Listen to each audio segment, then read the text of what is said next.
Jai Sitaram.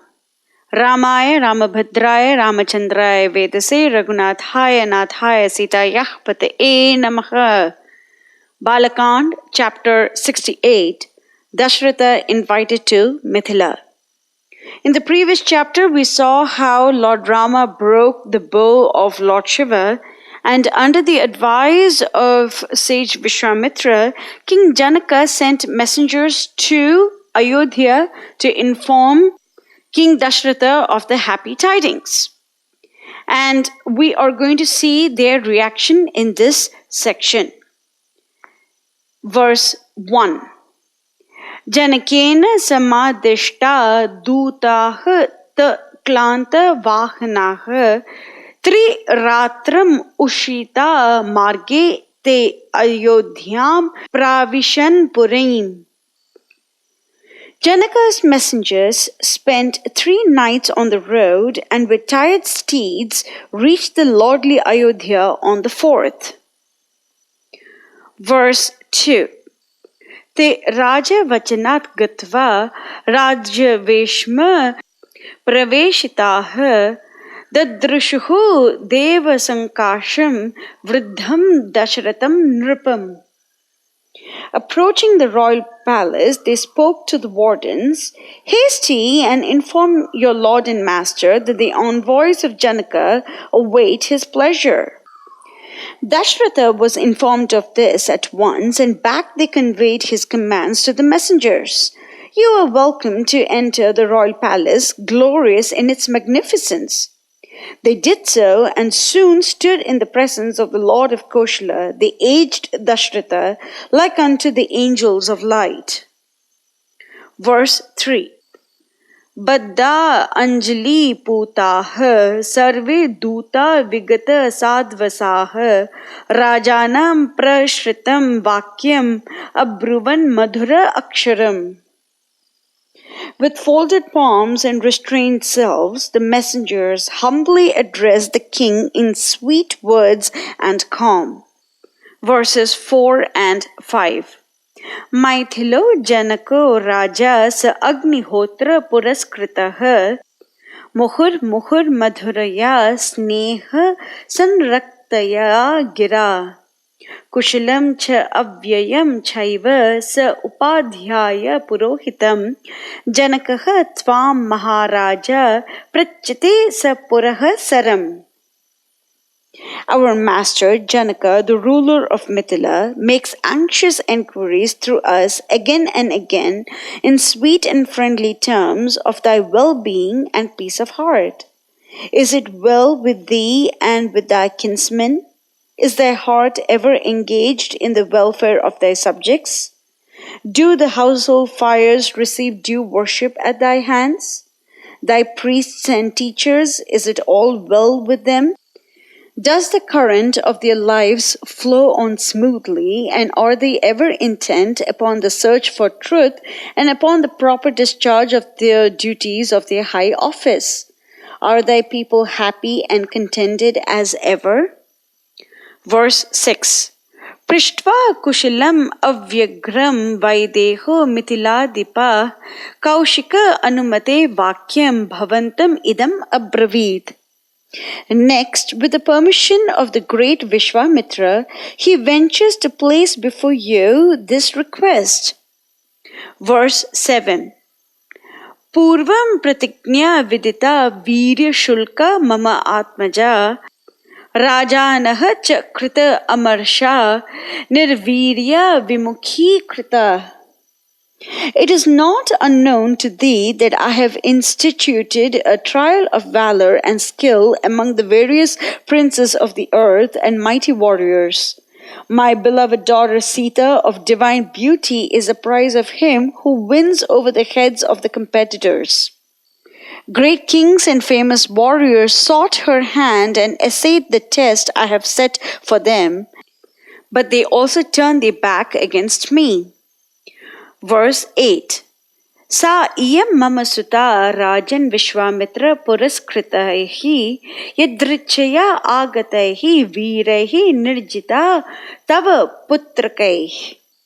O Emperor Dasaratha, These kings were as nothing before thy valiant son, who chanced to come here in the wake of sage Visvamitra.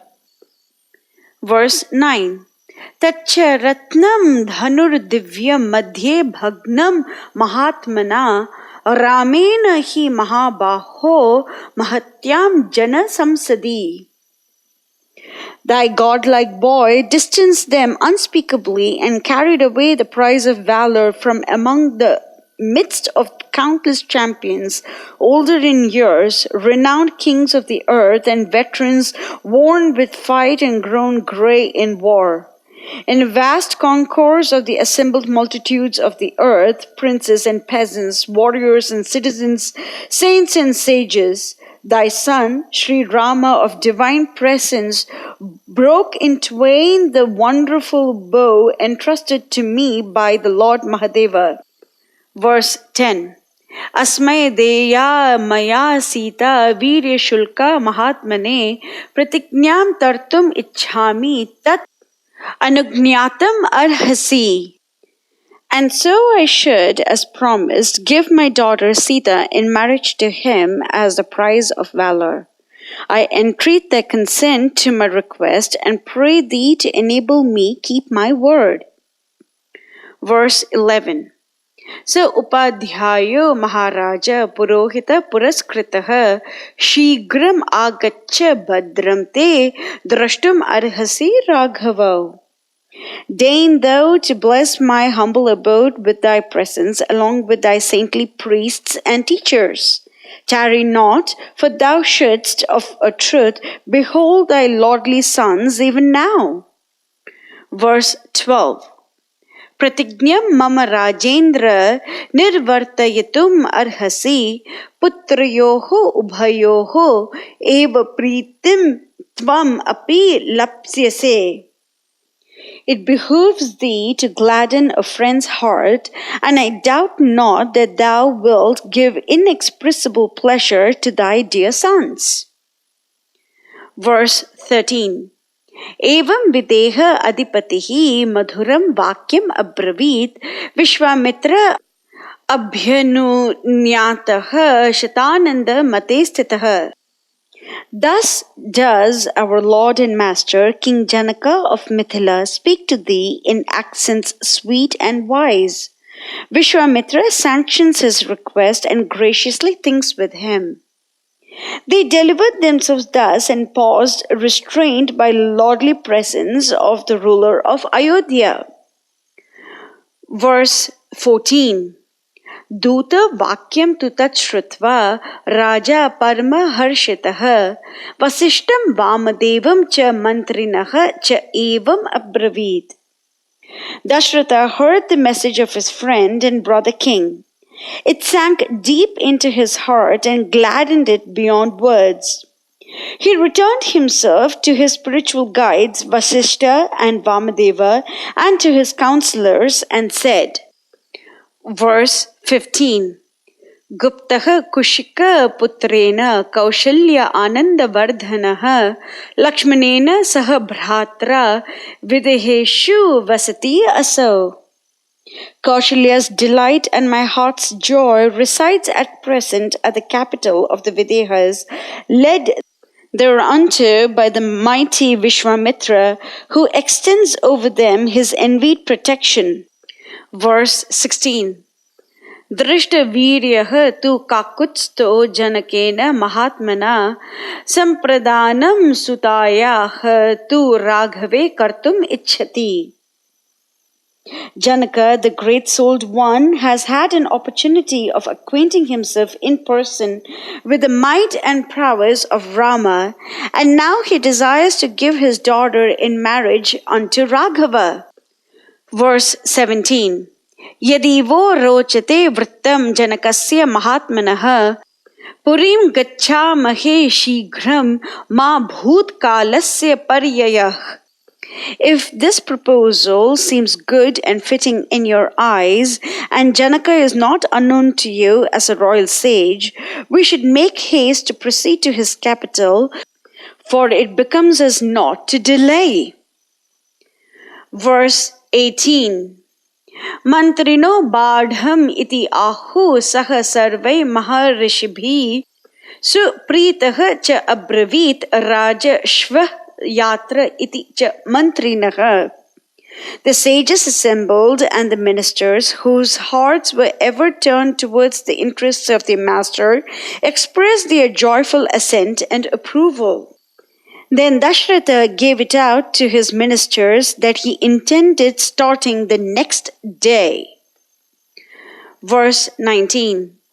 Mantrinaha tu narendrasya ratrim parama satkritaha Ushuhu pramuditaha sarve gunai sarve samanvitaha.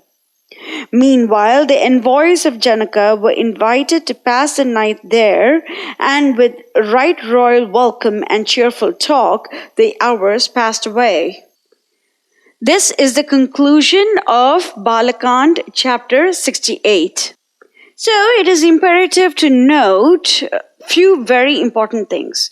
First of all, the messengers convey the message of King Janaka in a very beautiful way to King Dasaratha. They ensure that Janaka is inquiring of Dasaratha's well-being, and he also mentions the various vows and the other incidents that took place, such as Rama breaking the bow of Lord Shiva. And the messengers also mention that this has the approval of Visvamitra.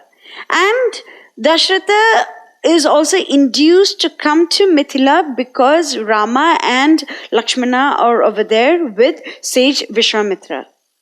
And the most important thing over here is that Dasaratha immediately does not say yes. He asks his guru, can you please advise if this is correct? And Vasistha Muni and Vamadeva and the various counselors, all of them agree that this is the right thing to do. And therefore, Dasaratha is also very happy, and he goes ahead and he announces that he wants to start the very next day. So, it's very interesting to note that the messengers convey the fact that Visvamitra also approves of this, and it is very clear that Vasistha and Vamadeva also approve. So when all the sages are in accord, then Dasaratha is also very happy about this, and therefore he decides to start off the very next day to proceed to Mithila. This is a very beautiful and auspicious chapter. And in the next chapter, we will see how King Dasaratha and King Janaka meet in Mithila. It is already understood that Dasaratha and Janaka are very close friends. We saw in the Ashwamedha Yajna that Janaka is invited. He is the first king to be invited to the Yajna. And therefore, this is a marriage of equals. They are two great friends, and this is a very happy event in both their cases. Mangalam Koshlendraya Mahaniya Gunabde Chakravarti Dhanurjaya Sarvabhaumaya Mangalam. Jai Sitaram.